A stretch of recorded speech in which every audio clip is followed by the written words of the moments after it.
마른 하늘에 날벼락이 치듯 날카로운 파여름이 정적을 찢고 대청마루를 울렸다. 뺨을 타고 흐르는 얼얼한 통증보다 더 끔찍한 것은 눈앞에서 씩씩거리는 시어머니 최 씨의 서슬퍼런 눈빛이었다. 연화는 중심을 잃고 바닥에 나뒹굴면서도 감히 비명 한마디 지르지 못했다. 그저 거칠어진 손바닥으로 뜨겁게 달아오른 뺨을 감싸쥐며 바짝 마른 입술을 깨물 뿐이었다. 최 씨의 손에 들린 쌀이비가 허공을 가르며 다시금 연화의 종아리를 후려쳤다. 살점이 터져나갈 듯한 고통이 전신을 휘감았으나 연화는 몸을 웅크린 채 그 매질을 고스란히 받아내었다. 흙먼지가 이는 마당에는 엎어진 물동이에서 쏟아진 물이 검은 흙을 적시며 허무하게 스며들고 있었다. 그것은 단순한 물이 아니었다. 십리박 험한 산길을 넘어 새벽부터 발이 부르트도록 걸어 길어온 생명수였다. 이 썩을 년, 해가 중천에 뜨도록 어딜 쏘다니다. 이제야 기어오는 게냐. 물동이는 왜 반이나 비어있어. 오다가 서방질이라도 하느라 물을 다 쏟았느냐. 아니면 내년 목구멍만 귀하고 시애미 목타는 건 안중에도 없더냐. 최 씨의 고함은 마을 어귀까지 들릴 기세였다. 가뜩이나 가뭄으로 인심이 흉흉한 시절이었다. 논바닥은 거북이 등껍질처럼 쩍쩍 갈라지고 마을 우물은 바닥을 드러낸 지 오래였다. 물 한 바가지가 쌀 한 가마니보다 귀한 이때 물을 쏟았다는 것은 용서받지 못할 죄악이나 다름없었다. 하지만 연화는 변명하지 않았다. 아니, 변명할 수 없었다. 그 비어버린 물동이에는 차마 말할 수 없는 기이하고도 슬픈 사연이 담겨 있었기 때문이었다. 그녀의 머릿속에는 방금 전 산속 우물가에서 있었던 일이 주마등처럼 스쳐 지나갔다. 시간을 거슬러 그날 새벽, 연화는 여느 때와 다름없이 물지개를 지고 집을 나섰다. 마을 우물이 말라버린 탓에 그녀는 사람들이 잘 찾지 않는 깊은 산속의 옛 우물터까지 가야만 했다. 험준한 산길을 오르는 동안 숨은 턱 밑까지 차올랐고 집신 사이로 파고드는 날카로운 돌부리들이 발바닥을 찔러댔다. 겨우 도착한 우물터는 스산하기 그지없었다. 덩굴이 우거진 낡은 우물은 마치 땅이 입을 벌리고 있는 듯 시커먼 어둠을 품고 있었다. 연화는 두레박에 긴 줄을 매달아 조심스레 우물 안으로 내려보냈다. 첨벙하는 소리 대신 투둑하며 진흙 바닥을 긁는 소리가 들려왔다. 이곳마저 말라가고 있는 것인가. 가슴이 철렁 내려앉은 연화는 간신히 고여있는 흙탕물이라도 건지기 위해 줄을 이리저리 흔들었다. 그때였다.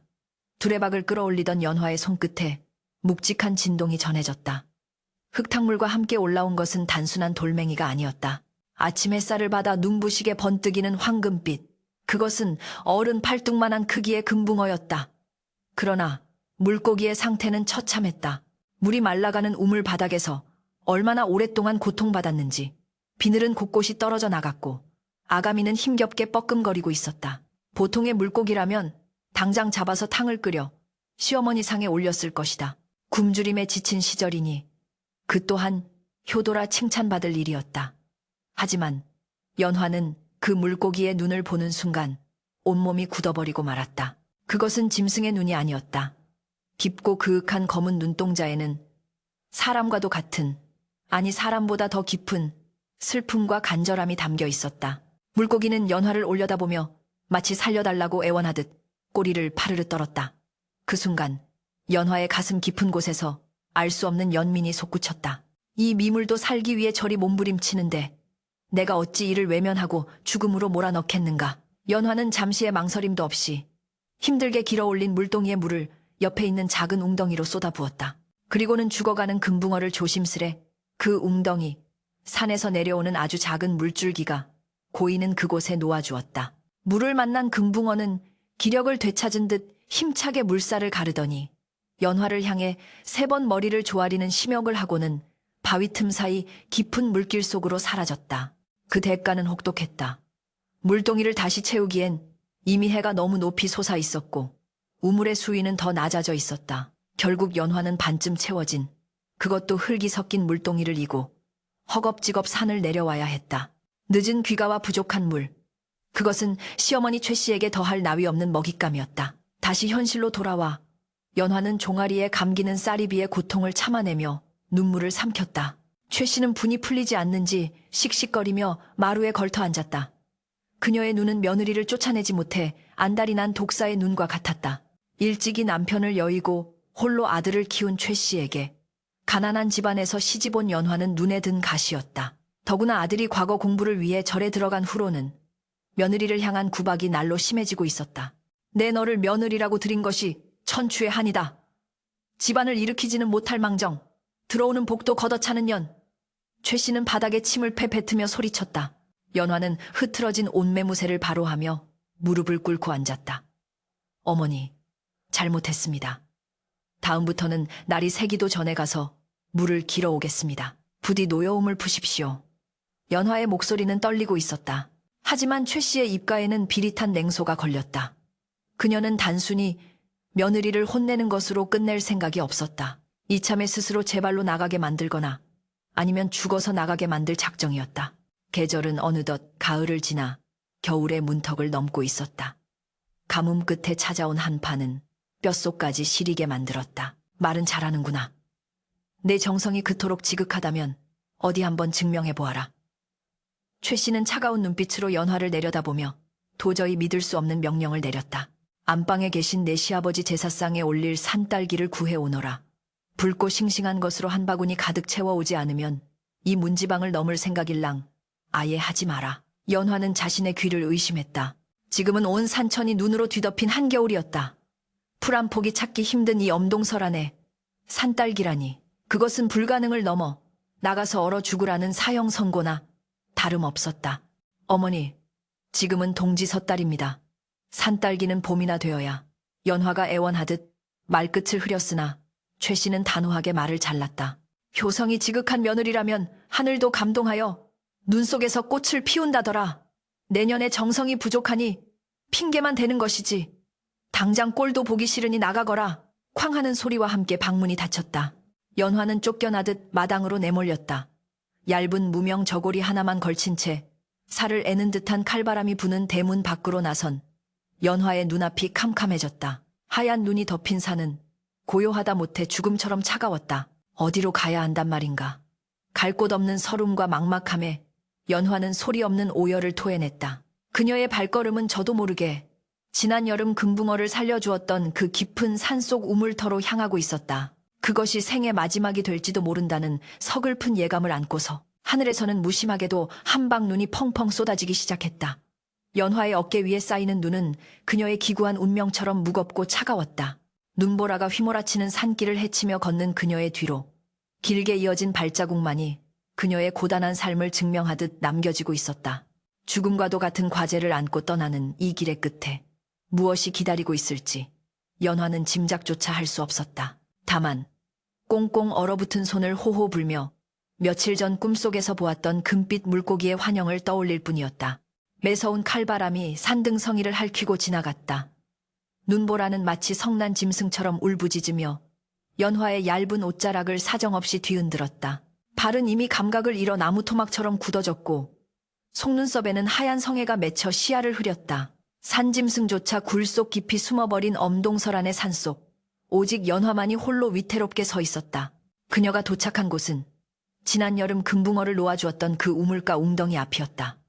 살을 내는 추위 속에서도 연화는 무릎을 꿇고 꽁꽁 언 땅을 손톱으로 긁어내며 오열했다. 하늘이시여, 지아비를 잃고 홀로 된 것도 서러운데 어찌하여 제게 이토록 가혹한 시련을 주시나이까. 산딸기를 구해오지 못하면 쫓겨날 판이니 차라리 이곳에서 얼어 죽어 저승에 있는 낭군 곁으로 가고 싶습니다. 연화의 뜨거운 눈물이 볼을 타고 흘러내려 눈 덮인 바위 위로 떨어졌다. 바로 그때였다. 눈물이 떨어진 자리를 중심으로 기이한 온기가 퍼져나가기 시작했다. 믿을 수 없는 일이었다. 꽁꽁 얼어붙었던 얼음이 스르륵 소리를 내며 녹아내리더니 그 밑에서 풋풋한 풀내음이 피어올랐다. 하얀 김이 모락모락 피어나는 바위 틈새. 그곳에는 거짓말처럼 불띠붉은 산딸기 넝쿨이 싱싱하게 자라나 있었다. 탐스러운 산딸기 열매들이 하얀 눈 속에서 루비처럼 영롱한 빛을 발하고 있었다. 그것은 지난 여름 그녀가 살려준 금붕어가 사라진 바로 그 바위 틈이었다. 연화는 떨리는 손으로 산딸기를 하나 따서 입에 넣어보았다. 입안 가득 퍼지는 달콤한 과즙과 온기. 꿈이 아니었다. 그녀는 서둘러 치마폭에 산딸기를 가득 담았다. 하늘이 도운 기적이었다. 집으로 돌아온 연화가 산딸기를 내밀자 아랫목에 누워있던 최 씨는 금마루에서 굴러떨어질 듯 놀라 일어났다. 눈 속에서 구해온 산딸기는 방금 딴 듯 싱싱하기 그지없었다. 이게 정말 산딸기란 말이냐? 최 씨는 며느리의 정성에 감동하기는커녕 도끼 어린 눈을 가늘게 뜨며 의심부터 했다. 어디서 훔쳐온 것은 아니냐? 아니면 산속의 요물과 정을 통하고 얻어온 것이냐? 한겨울에 산딸기라니 내년이 기어이 마녀짓을 하는구나. 최 씨는 산딸기를 우적우적 씹어 삼키면서도 입으로는 독설을 멈추지 않았다. 입가에 붉은 과즙을 묻힌 채 씩씩거리는 꼴이 마치 사람을 잡아먹는 야차와 같았다. 며느리를 내쫓을 구실이 사라지자 최 씨의 심통은 더욱 고약해졌다. 그녀의 눈이 마당 한 구석에 방치된 거대한 독항아리를 향해 번뜩였다. 운이 좋았구나. 허나 그것으로 네 도리를 다했다고 생각지 마라. 최 씨는 마당으로 성큼성큼 걸어나가더니 헛간 구석에 처박혀 있던 깨진 독을 가리켰다. 그것은 밑바닥이 주먹만 하게 뚫려 있어 쓸모없이 버려진 흉물이었다. 오늘 해가 지기 전까지 이 독에 물을 가득 채워놓거라. 만약 물이 찰랑찰랑 넘치지 않는다면 그땐 정말 내년에 머리채를 잡고 밖으로 내동댕이 칠 것이다. 그것은 명백한 횡포였다. 밑빠진 독에 물을 붓는다는 것은 속담에나 나오는 결코 실현 불가능한 일이었다. 하지만 연화는 감히 대꾸조차 할 수 없었다. 시어머니의 서슬퍼런 불호령에 그녀는 다시 물지개를 져야 했다. 우물에서 물을 길어와 독에 붓기 시작했다. 굴라. 물을 붓는 족족 바닥에 뚫린 구멍으로 물이 쏟아져 나왔다. 쏟아진 물은 마당의 흙을 진흙탕으로 만들고 연화의 집신을 적셨다. 아무리 붓고 또 부어도 독은 채워질 기미조차 보이지 않았다. 그것은 단순한 노동이 아니라 사람의 진을 빼고 희망을 갉아먹는 고문이었다. 어느덧 해는 서산으로 뉘엿뉘엿 넘어가고 있었다. 연화의 어깨는 물지개의 무게로 짓눌려 피멍이 들었고 손은 물에 불어 터져 쓰라렸다. 마당은 흥건한 물바다가 되었지만 도가는 여전히 텅 비어 있었다. 방문을 열고 이 광경을 지켜보던 최 씨가 혀를 차며 비아냥거렸다. 간당 미련한 것. 정성이 부족하니 하늘도 돕지 않는 게야. 오늘 밤 안으로 다 채우지 못하면 밥 한 톨 얻어먹을 생각 마라. 최 씨는 방문을 쾅 닫고 들어가 버렸다. 어둠이 내려앉은 마당에 홀로 남겨진 연화는 탈진하여 젖은 땅바닥에 주저앉았다. 절망감이 거대한 파도처럼 밀려왔다. 아무리 노력해도 채워지지 않는 저 독이 마치 사랑도 인정도 없는 시어머니의 마음 같았다. 아니, 아무리 발버둥 쳐도 나아지지 않는 자신의 기구한 팔자 같았다. 더 이상 견딜 수 없게 된 연화는 비틀거리는 몸을 일으켜 다시 산으로 향했다. 물을 떼기 위해서가 아니었다. 그저 누구에게도 방해받지 않고 마음껏 울 수 있는 곳, 유일하게 기적을 보여주었던 그 우물가가 그리웠기 때문이었다. 달빛조차 구름에 가려 어둑한 산길을 더듬어 우물가에 도착한 연화는 우물 난간을 부여잡고 통곡했다. 어머니, 아버지, 어찌하여 저를 이 모진 세상에 남겨두고 먼저 가셨습니까? 남편이라고 있는 것은 소식조차 없고 시어머니의 구박은 날로 더해만 갑니다. 차라리 저 우물에 몸을 던져 이 고통을 끝내고 싶습니다. 그녀의 울음소리는 산골짜기를 타고 구슬프게 메아리 쳤다. 밤새들의 울음소리마저 멈출 정도로 애절한 통곡이었다. 연화가 흘린 눈물이 우물물 위로 뚝뚝 떨어져 파문을 일으켰다. 그 순간 기이한 일이 벌어졌다. 칠흑같이 어둡던 우물 속 깊은 곳에서부터 은은한 푸른 빛이 피어오르기 시작했다. 처음에는 반딧불이처럼 작았던 빛은 점점 강렬해지더니 이내 우물 전체를 대낮처럼 환하게 비추었다. 물 표면이 부글부글 끓어오르는 듯 하더니 자욱한 물 안개가 피어올라 연화의 몸을 감쌌다. 연화는 놀라움에 울음을 멈추고 뒷걸음질 쳤다. 물 안개가 서서히 걷히자 우물 한가운데에 한 소년이 서 있었다. 물 위를 딛고 서 있는 소년의 모습은 신비롭기 그지없었다. 나이는 14대시나 되었을까. 머리에는 옥으로 만든 관을 쓰고 몸에는 물결무늬가 수놓아진 푸른 비단옷을 입고 있었다. 소년의 허리춤에는 연화가 지난 여름 금붕어를 보았을 때 느꼈던 그 황금빛 비늘을 연상시키는 놀이개가 달려 영롱하게 빛나고 있었다. 소년의 얼굴은 백옥처럼 희고 눈동자는 밤하늘의 별을 박아놓은 듯 깊고 맑았다. 그 자태가 어찌나 고귀하고 성스러운지 연화는 감히 똑바로 쳐다볼 수조차 없었다. 누구십니까? 사람입니까? 아니면 귀신입니까? 연화가 떨리는 목소리로 물었다. 소년은 대답 없이 부드러운 미소를 지으며 연화에게로 사뿐히 다가왔다. 물 위를 걷는 그의 발자국마다 푸른 연꽃이 피어올랐다 사라졌다. 소녀는 연화의 앞까지 다가와 젖어서 흙투성이가 된 그녀의 손을 조심스레 잡았다. 소년의 손은 얼음장처럼 차가울 것이라는 예상과 달리 따스한 봄볕처럼 훈훈했다. 누님, 울지 마십시오. 누님의 눈물 한 방울이 제 가슴을 찢어놓는 듯 아픕니다. 소년의 목소리는 맑은 옥구슬이 쟁반에 굴러가는 듯 청아했다. 저는 지난 여름 누님께서 생명을 구해주셨던 그 미물입니다. 용왕님의 막내 아들이 잠시 죄를 지어 물고기의 형상으로 유배를 와 있었는데 가뭄에 말라 죽을 뻔한 것을 누님의 자비로 목숨을 건졌습니다. 이제 그 은혜를 갚고자 하니 더 이상 슬퍼하지 마십시오. 선동센통이라 불릴 만한 소년의 말에 연화는 입을 다물지 못했다. 그저 죽어가는 물고기가 불쌍해 물 한 바가지 부어주었을 뿐인데 그것이 용왕의 아들이었다니. 그렇다면 지난번 산딸기도 네, 제가 누님의 공경을 보고 돕고자 했던 것입니다. 헌데 저 탐욕스러운 노파가 또다시 누님을 괴롭히는군요. 소년의 눈빛이 순간 매섭게 변하며 집 쪽을 향했다. 그러나 다시 연화를 바라볼 때는 한없이 다정한 눈빛으로 돌아왔다. 소년은 소매 속에서 작은 호리병 하나를 꺼내 연화에게 건넸다. 이 호리병에는 용궁의 신비한 물이 담겨 있습니다. 돌아가셔서 그 깨진 독에 이 물을 딱 한 방울만 떨어뜨리십시오. 그러면 밤새 놀라운 일이 일어날 것입니다. 그리고 소년은 잠시 말을 멈추더니 연화의 헝클어진 머리카락을 쓸어 넘겨주었다. 내일 아침이면 더 큰 시련이 닥칠 것입니다. 허나 두려워 마십시오. 제가 항상 누님 곁을 그림자처럼 지키고 있을 것입니다. 말을 마친 소년은 다시 물 한 개 속으로 뒷걸음질 쳤다. 연화가 뭐라 더 물어보려 손을 뻗었지만 소년은 환한 빛과 함께 우물 속으로 빨려 들어가듯 사라져버렸다. 주위는 다시 고요한 어둠에 잠겼고 연화의 손에는 차가운 호리병 하나만이 들려 있었다. 꿈을 꾼 것일까?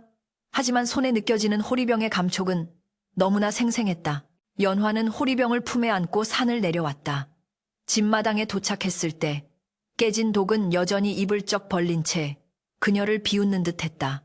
연화는 반신반의하며 호리병의 마개를 열고 소년의 말대로 독 안에 물을 딱 한 방울 떨어뜨렸다.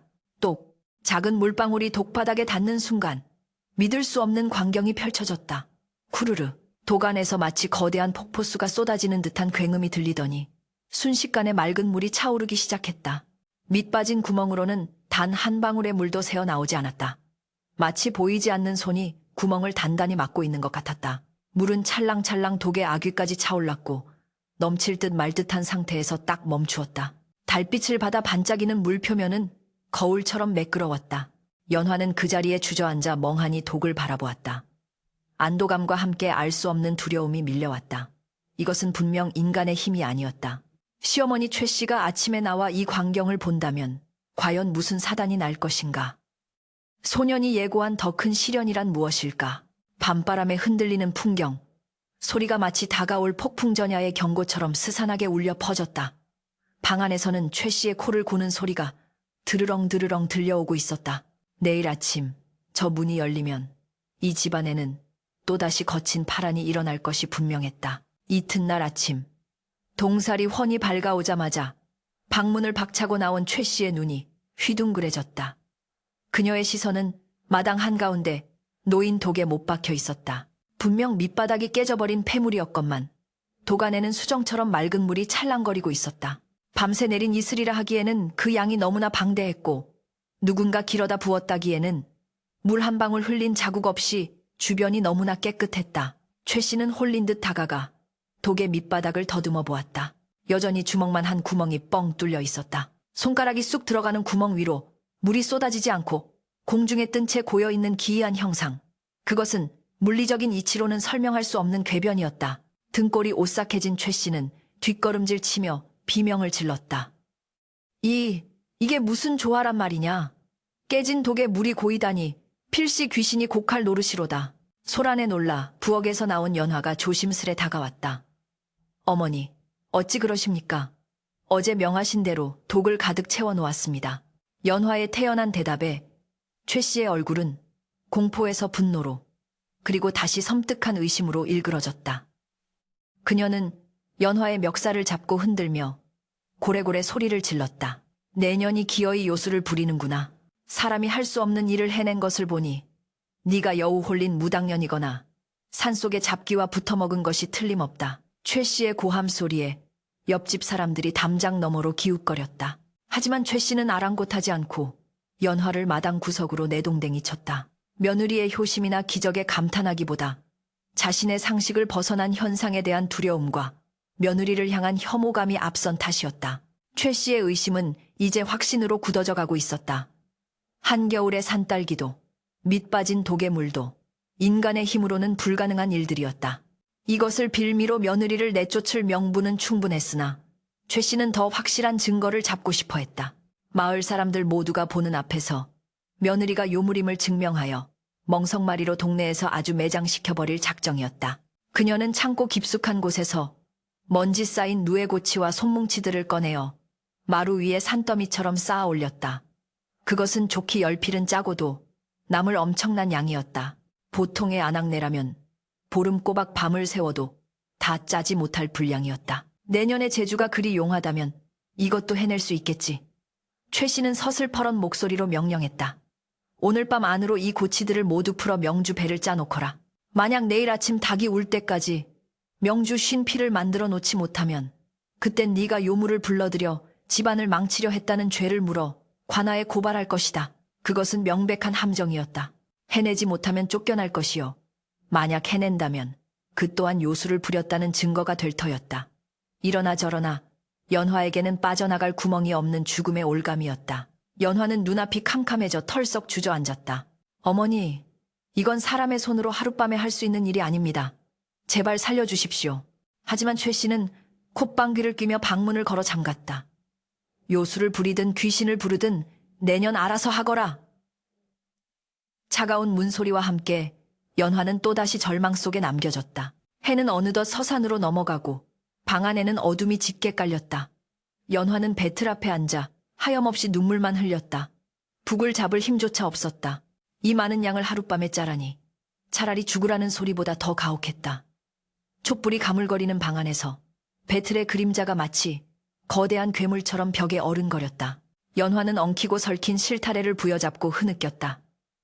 도련님, 용왕의 아드님. 저를 지켜주신다더니 어디 계십니까? 이 미천한 목숨은 이제 끝인가 봅니다. 그때였다. 닫힌 방문 틈으로 한 줄기 푸른 바람이 스며들더니 방 안의 촛불이 파르르 떨리며 일순간 환한 빛으로 타올랐다. 그리고 연화의 귓가에 익숙한 목소리가 들려왔다.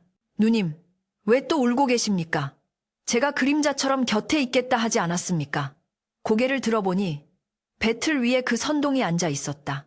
푸른 옷자락을 휘날리며 배틀 위에 걸터앉은 소녀는 장난기 어린 미소를 짓고 있었다. 저 노파의 욕심이 끝이 없군요. 허나 걱정 마십시오. 용궁의 선녀들이 짜는 비단에 비하면 인간 세상의 명주 짜기는 식은 죽 먹기보다 쉽습니다. 소년이 소매 속에서 은색 가루를 꺼내어 허공에 흩뿌렸다. 후 소년의 입김과 함께 은가루가 실타래 위로 내려앉자 믿을 수 없는 광경이 펼쳐졌다. 달그락탁, 달그락탁. 배틀이 저절로 움직이기 시작했다. 누가 앉아있지도 않은데 북이 좌우로 춤을 추듯 날아다니고 바디가 쿵쿵 소리를 내며 실을 조였다. 누에고치들은 스스로 풀려 실이 되고 그 실들은 마치 살아있는 뱀처럼 배틀 위로 기어 올라가 순식간에 직물이 되어 쏟아져 나왔다. 연화는 입을 다물지 못한 채 멍하니 바라보았다. 소녀는 배틀 옆에 앉아 콧노래를 흥얼거리며 손가락으로 장단을 맞추고 있었다. 그의 손짓 한 번에 배틀의 속도는 배가 되었고 짜인 명주는 달빛을 머금은 듯 은은한 광채를 뿜어냈다. 시간이 얼마나 흘렀을까. 밤새도록 달그락거리는 소리가 멈추지 않더니 새벽닭이 태를 치며 울 무렵이 되자 방 안에는 완성된 명주 배가 산더미처럼 쌓였다. 그 양은 최 씨가 요구한 50필을 훌쩍 넘는 방 천장까지 닿을 정도였다. 더 놀라운 것은 그 품질이었다.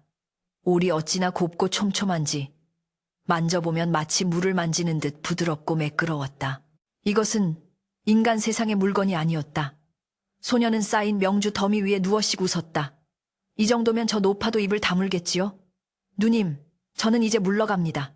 허나 명심하십시오. 오늘 아침이 가장 큰 고비가 될 것입니다.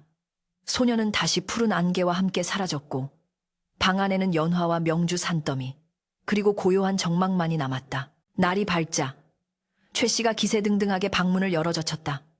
그녀의 손에는 이미 몽둥이가 들려 있었다. 당연히 실패했을 거라 믿고 흠씬 두들겨 팰 작정이었다. 그러나 문을 연 순간 최 씨는 뒷목을 잡고 넘어갈 뻔했다. 방 안을 가득 채운 하얀 명주들이 쏟아져 나오며 그녀의 발등을 덮었다. 눈이 부실 정도로 찬란한 광택, 만져보지 않아도 느껴지는 최상급의 품질. 최 씨는 떨리는 손으로 명주 한 피를 집어들었다. 이것이 정녕 내년이 짠 것이냐. 최 씨의 목소리는 공포로 떨리고 있었다. 사람이 아무리 손이 빠르다 한들 하룻밤 사이에 이 많은 양을, 그것도 이토록 완벽하게 짜내는 것은 불가능했다. 그렇습니다, 어머니. 밤새 한숨도 자지 않고 짰습니다. 연화가 지친 목소리로 대답했다. 하지만 최 씨의 귀에는 그 말이 들리지 않았다. 그녀의 눈에 연화는 이제 평범한 며느리가 아니었다. 인간의 탈을 쓴 여우, 집안을 홀려 파멸로 이끌 마녀로만 보였다. 두려움은 곧 사리로 바뀌었다. 2년을 이대로 두었다가는 내 아들은 물론이고 나까지 잡아먹히겠구나. 오늘 당장 끝을 봐야겠다. 최 씨의 눈빛이 섬뜩하게 빛났다. 그녀는 아무 말 없이 방문을 닫아버렸다. 그리고는 신발을 꿰신고 마을 무당의 집으로 달려갔다. 만신 계시오.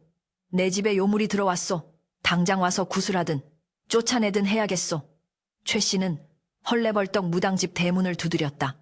마을에서 영험하기로 소문난 무당은 최 씨의 이야기를 듣고는 심각한 표정으로 점괘를 뽑았다. 괴가 흉하다.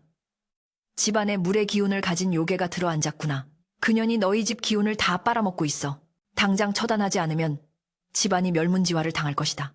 무당의 말에 최 씨는 사색이 되었다. 그녀는 무당에게 금부치를 쥐어주며 애원했다. 제발 도와주시오. 그년을 잡아서 족칠 방도를 알려주시오. 무당은 음흉한 미소를 지으며 귓속말을 건넸다. 사람들을 모아라. 양기가 가장 강한 대낮에 멍석으로 그년을 둘둘 말아 동네 어귀 당산나무 아래로 끌고 오너라. 내가 살을 날려 그 몸속에 든 요물을 쫓아낼 것이니. 최 씨는 무릎을 치며 고개를 끄덕였다. 그녀는 곧장 마을 이장과 청년들을 찾아다니며 연화에 대한 헛소문을 퍼뜨렸다. 우리 며느리가 밤마다 산속에서 귀신과 교접하여 요술을 부린다. 우물에 독을 타서 마을 사람들을 죽이려 한다. 어젯밤 그 명주들도 귀신들이 가져다 준 것이다. 등등 입에 담지 못할 모함들이 꼬리에 꼬리를 물었다. 가뭄과 흉년으로 인심이 흉흉했던 터라 마을 사람들은 최 씨의 말을 쉽게 믿어버렸다. 누군가 탓할 희생양이 필요했던 그들에게 연화는 딱 좋은 먹잇감이었다. 정오가 가까워오자 최 씨네 마당으로 마을 사람들이 하나둘씩 모여들기 시작했다. 손에는 몽둥이와 낫, 횃불을 든 그들의 표정은 살기로 가득 차 있었다. 아무것도 모른 채 부엌에서 보리밥을 짓던 연화는 웅성거리는 소리에 밖을 내다보았다가 소스라치게 놀랐다. 마당을 가득 메운 사람들, 그리고 그 맨 앞에 선 시어머니 최 씨와 울긋불긋한 무복을 입은 무당이 자신을 노려보고 있었기 때문이었다. 저기 있다. 저 요물 같은 년을 당장 끌어내라. 최 씨의 고함과 함께 건장한 청년들이 부엌으로 들이닥쳤다.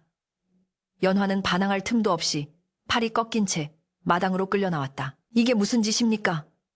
제가 무엇을 잘못했기에 이러십니까? 연화가 울부짖었으나 무당이 작두를 타듯 펄쩍 뛰며 소리쳤다. 네, 2년 내 몸에서 비린내가 진동을 하는구나. 물귀신과 노란한 죄를 네가 알렸다. 무당이 쌀을 뿌리고 방울을 흔들어대자 사람들은 더욱 흥분하여 소리쳤다. 멍석을 가져와라. 저 마녀를 멍석말이하여 불태워 죽여야 비가 내린다. 사람들은 거친 손길로 연화를 바닥에 패대기 치고는 거적과 멍석을 가져와 그녀의 몸을 또차매기 시작했다. 억세고 거친 짐나기들이 연화의 살을 파고들었고 그녀의 시야는 멍석 속에 갇혀 캄캄한 어둠으로 변했다. 어머니! 제발요! 멍석 안에서 연화의 처절한 비명이 터져나왔지만 밖에서는 사람들의 욕설과 몽둥이질 소리만이 난무했다. 탁! 퍽! 멍석 위로 몽둥이가 떨어질 때마다 연화의 몸은 고통으로 뒤틀렸다. 억울함과 공포, 그리고 육체적 고통이 뒤섞여 정신이 아득해져 갔다. 그녀는 흐려지는 의식 속에서 마지막으로 그 소년, 선동을 불렀다. 도련님, 도와주세요. 하지만 이번에는 아무런 대답도 기척도 없었다. 오직 사람들의 광기 어린 고함 소리와 하늘을 찢을 듯 울려 퍼지는 징소리만이 그녀의 귓가를 맴돌 뿐이었다. 절망의 끝자락에서 연화는 피를 토하며 기절하고 말았다. 타닥, 타다닥. 마른 장작이 타들어가는 소리와 함께 매캐한 연기가 콧속을 파고들었다. 멍석에 갇힌 연화의 의식은 칠흑 같은 어둠 속에서 가물거리고 있었으나 귓가를 때리는 징소리와 사람들의 광기 어린 함성만은 생생하게 고막을 찔렀다. 태워라. 요물을 태워 하늘의 제사를 지내자. 누군가의 선창에 수십 명의 마을 사람들이 화답하듯 고함을 질렀다. 뜨거운 열기가 멍석 틈새로 스며들었다. 그것은 곧 자신의 살을 태울 화마의 숨결이었다. 멍석에 둘둘 말린 채 마을 어귀의 당산나무 아래로 끌려온 연화는 이제 꼼짝없이 불에 타 죽을 운명이었다. 전신이 부서질 듯한 고통보다 더 끔찍한 것은 자신이 사람들의 오해와 광기 속에서 마녀로 몰려 비참하게 생을 마감해야 한다는 억울함이었다. 자, 이제 불을 당겨라. 인연의 부정한 기운을 태워 없애야 비가 내릴 것이다. 무당의 날카로운 목소리가 허공을 갈랐다. 무당은 작두 위에서 펄쩍 뛰어내리며 입에 머금었던 술을 횃불에 뿜었다. 화르륵! 시뻘건 불길이 허공으로 치솟으며 멍석을 향해 위협적으로 춤을 추었다. 맨 앞줄에 선 시어머니 최 씨는 그 광경을 지켜보며 입가에 섬뜩한 미소를 띠고 있었다. 그녀의 눈에는 며느리에 대한 일말의 연민도 없었다. 오직 눈의 가시 같은 며느리를 없애고 자신의 악행을 영원히 덮어버릴 수 있다는 안도감만이 가득했다. 최 씨는 옆에 선 이장에게 속삭였다. 보시오. 이장 어른. 전현이 죽으면 분명 우리 마을에 큰 복이 올 것이오. 내 며느리지만 어쩔 수 없지 않소. 대의를 위해서 희생해야지. 횃불을 든 청년들이 멍석 주위로 다가갔다. 연화는 공포에 질려 비명조차 지르지 못한 채 질끈 눈을 감았다. 도련님, 부디 다음 생에서는 편안한 곳에서 다시 뵙기를. 그녀가 모든 것을 체념하고 죽음을 받아들이려던 찰나였다. 우르릉 쾅! 마른 하늘에 날벼락이 떨어졌다. 청천벽력 같은 굉음과 함께 멍석에 불을 붙이려던 청년의 손에서 횃불이 튕겨나갔다. 사람들은 혼비백산하여 바닥에 엎드렸다. 방금 전까지 맑았던 하늘이 순식간에 먹물처럼 검게 물들더니 시커먼 먹구름이 소용돌이치며 마을 상공을 뒤덮었다. 대낮이 밤처럼 어두워졌고 사방에서 불어닥친 돌풍이 무당의 제단과 깃발들을 모조리 쓰러뜨렸다. 이게 무슨 변고냐. 최 씨가 비명을 지르며 주저앉았다. 바람은 단순한 바람이 아니었다. 비린 물내음을 가득 머금은 차갑고도 강력한 폭풍이었다. 그때 마을 사람들이 두려움에 떨며 바라보던 곳, 바로 연화가 물을 길어오던 산속 우물 쪽에서 거대한 물기둥이 하늘로 솟구쳤다. 쿠아앙! 땅이 갈라지는 듯한 소리와 함께 솟아오른 물기둥은 용처럼 꿈틀거리며 마을 당산나무 앞으로 날아왔다. 물기둥이 땅에 닿자 사방으로 물보라가 튀며 사람들이 뒤로 나동그라졌다. 자욱한 물안개 속에서 서서히 그 형체가 드러났다. 그것은 더 이상 어린 소년의 모습이 아니었다. 머리에는 금관을 쓰고 용무늬가 수놓아진 푸른 골룡포를 휘날리는 위엄서린 청년의 모습이었다. 그의 등 뒤로는 수십 명의 용궁 병사들이 창과 칼을 들고 호위하듯 서 있었다. 그가 내디디는 발걸음마다 땅이 울리고 그의 눈빛에서는 서슬퍼런 광채가 뿜어져 나왔다. 용왕의 막내 아들, 그가 진정한 본습을 드러낸 것이었다. 어리석고도 잔혹한 인간들이여, 감히 누구의 몸에 손을 대려 하는가. 왕자의 호통 소리는 천둥 소리보다 더 크게 울려 퍼져 사람들의 고막을 때렸다. 그의 목소리에는 분노를 넘어선 신성한 위압감이 서려 있어 마을 사람들은 감히 고개조차 들지 못하고 벌벌 떨었다. 무당은 사시나무 떨듯 떨며 뒷걸음질 치다 털썩 주저앉았다. 왕자는 손을 가볍게 휘저었다. 그러자 연화를 촤매고 있던 멍석의 줄이 단숨에 끊어지고 멍석이 저절로 풀어졌다. 피투성이가 되어 쓰러져 있는 연화의 처참한 모습이 드러나자 왕자의 미간이 찌푸려지며 눈동자가 붉게 타올랐다. 저 여인은 나의 생명의 은인이다. 메마른 우물에서 죽어가던 나에게 자신의 귀한 물을 나누어 주어 살려준 세상 그 누구보다 맑고 고운 심성을 가진 사람이다. 헌데 너희들은 어찌하였느냐? 왕자는 손가락으로 최 씨를 가리켰다. 최 씨는 공포에 질려 얼굴이 하얗게 질린 채 입만 뻥긋거렸다. 네, 인연. 며느리가 물을 길어오느라 늦었다고 매질을 하고 한겨울 설산에 산딸기를 구해오라 사지로 내몰았으며 그것도 모자라 밑 빠진 독에 물을 채우라 하고 하룻밤 사이에 명주 신피를 짜라며 사람으로서는 도저히 할 수 없는 폐악을 부리지 않았더냐. 왕자가 폭로하는 최 씨의 악행들이 하나하나 나열될 때마다 마을 사람들은 경악하며 수군거리기 시작했다. 뭐야? 그게 다 시어머니가 시킨 짓이었어? 요술이 아니라 며느리를 죽이려고 작정을 했었구먼. 사람들의 시선이 연화에 대한 공포에서 최 씨에 대한 비난으로 바뀌었다. 최 씨는 다급하게 변명하려 했다. 아, 아닙니다. 저것이 요물을 불러들여 저를 홀린 것입니다. 저는 억울합니다. 그러나 그녀의 말은 옹색하기 짝이 없었다. 왕자는 코웃음을 쳤다. 요물? 내 눈에는 내가 요물로 보이느냐? 내 정령, 네가 말하는 그 요물의 힘을 보여주마. 왕자가 하늘을 향해 팔을 뻗자 먹구름 속에서 푸른 번개가 내리꽂혔다. 콰지직, 번개는 최 씨가 서 있는 바로 앞땅을 강타했다. 땅이 쩍 갈라지며 시커먼 진흙탕 물이 솟아올랐다. 단단했던 마당 흙이 순식간에 끈적끈적한 똠으로 변해버렸다. 사람 살려. 최 씨의 발목이 진흙 속으로 빨려 들어갔다.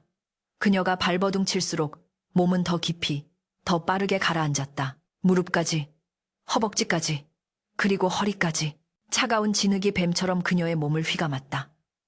최 씨는 필사적으로 손을 뻗어 옆에 있던 무당의 바짓가랑이를 잡았으나 무당 역시 제 코가 석자였다. 무당은 비명을 지르며 최 씨를 뿌리치고 도망치려 했으나 갑자기 불어닥친 회오리 바람에 휩쓸려 당산나무 꼭대기에 거꾸로 매달리는 신세가 되었다. 살려주시오, 용왕님. 살려주시오. 다시는 안 그러겠소. 최 씨의 애원 소리가 처절하게 울려 퍼졌지만 왕자의 표정은 차가운 얼음장과 같았다. 내 죄는 하늘이 알고 땅이 안다. 며느리를 종부리듯 하다가 그것도 성에 앉혀 죽이려 한 그 마음보가 바로 짐승보다 못한 것이다. 너 같은 악인이 숨쉬는 공기조차 아깝도다. 왕자의 일갈에 최 씨의 몸은 가슴까지 진흙에 잠겼다. 그녀는 이제 숨조차 쉬기 힘든 공포 속에서 허우적거렸다. 마을 사람들은 그 광경을 보며 무릎을 꿇고 머리를 조아렸다. 용왕님, 저희가 어리석어 저 악독한 노파의 말에 속았습니다. 부디 노여움을 거두어 주십시오. 이장이 대표로 나서서 엎드려 빌었다. 사람들은 자신들도 저 진흙 구덩이에 빠질까 두려워 감히 도망칠 생각조차 하지 못했다. 왕자는 쓰러져 있는 연화에게 다가갔다. 그가 다가가자 연화의 몸을 감싸고 있던 상처와 피가 씻은 듯이 사라지고 찢어진 옷은 깨끗한 비단옷으로 변했다. 연화가 힘겹게 눈을 뜨자 왕자는 부드러운 손길로 그녀를 일으켜 세웠다. 누님, 많이 무서우셨지요? 이제 모든 것이 끝났습니다. 저 아기는 죗값을 치를 것이고 누님은 이제 자유입니다. 연화는 꿈인지 생시인지 분간할 수 없는 상황에 어안이 벙벙했다. 그녀의 시선이 진흙탕 속에서 목만 내놓고 허우적거리는 시어머니에게 닿았다. 최 씨의 얼굴은 공포와 질식으로 검붉게 변해 있었고 눈은 살려달라는 애원으로 가득 차 있었다. 그토록 자신을 괴롭히던 시어머니였지만 죽음 앞에서의 그 비참한 모습은 차마 눈뜨고 보기 힘들었다. 연화는 떨리는 손으로 왕자의 옷자락을 잡았다. 도련님, 아니 용왕님, 제발 멈춰주십시오. 왕자가 의아한 듯 연화를 바라보았다. 저 여인은 누님을 죽이려 했습니다. 헌데 어찌하여 자비를 베푸십니까? 그래도 제 남편을 낳아주신 어머니십니다. 비록 저를 미워하고 구박하셨으나 시아버님이 돌아가시고 홀로 아들을 키우느라 모진 세파를 견디다 보니 마음이 병드신 것입니다. 저분이 돌아가시면 제 남편은 천의 고아가 되고 저는 불효한 며느리로 남게 됩니다. 부디 한 번만 용서해 주십시오. 연화는 무릎을 꿇고 눈물을 흘리며 간청했다. 자신의 목숨을 위협했던 원수에게조차 연민을 느끼는 그녀의 마음은 수정보다 더 맑고 투명했다. 왕자는 잠시 침묵했다. 그의 눈동자가 흔들렸다. 인간의 탐욕과 잔인함에 치를 떨었으나 동시에 인간이 가진 이토록 숭고한 용서와 사랑에 감복하지 않을 수 없었다. 누님의 마음이 정녕 그러하다면. 왕자가 손을 거두자 솟아오르던 진흙탕이 서서히 굳어지며 다시 단단한 땅으로 변했다. 목까지 잠겼던 최 씨는 기침을 토하며 흙바닥으로 기어나왔다. 온몸이 진흙투성이가 된 채 덜덜 떨고 있는 꼴이 비루하기 짝이 없었다. 그녀는 숨을 헐떡이며 연화 쪽을 바라보았다. 원망이나 도끼는 온데간데 없고 오직 경외심과 부끄러움만이 남아 있었다. 자신이 죽이려 했던 며느리가 자신의 목숨을 구한 것이다. 왕자는 최 씨를 내려다보며 엄한 목소리로 경고했다. 잘 듣거라. 오늘 네 목숨을 살려준 것은 내가 아니라 바로 네가 그토록 핍박하던 며느리다. 만약 앞으로 또다시 며느리의 눈에서 눈물 한 방울이라도 나오게 한다면 그날은 네 집안이 흔적도 없이 사라지는 날이 될 것이다. 명심하거라. 최 씨는 바닥에 머리를 뇌스며 펑펑 울었다. 잘못했습니다. 죽을 죄를 지었습니다. 다시는 그러지 않겠습니다. 아이고, 내 며느리야. 내가 미쳤었나 보다. 그녀의 통곡은 가식 없는 참회였다. 죽음의 문턱을 보고 돌아온 자만이 할 수 있는 뼈저린 반성이었다. 왕자는 다시 연화를 향해 돌아섰다. 누님, 저는 이제 돌아가야 합니다. 하지만 제가 떠난 후에도 누님의 앞길에는 꽃길만 펼쳐질 것입니다. 왕자는 품에서 주먹만한 여의주 하나를 꺼내 연화의 손에 쥐어주었다. 이것은 용궁의 보물입니다. 이것을 가지고 있으면 집안의 재물이 마르지 않고 병마가 침범하지 못할 것입니다. 부디 행복하십시오.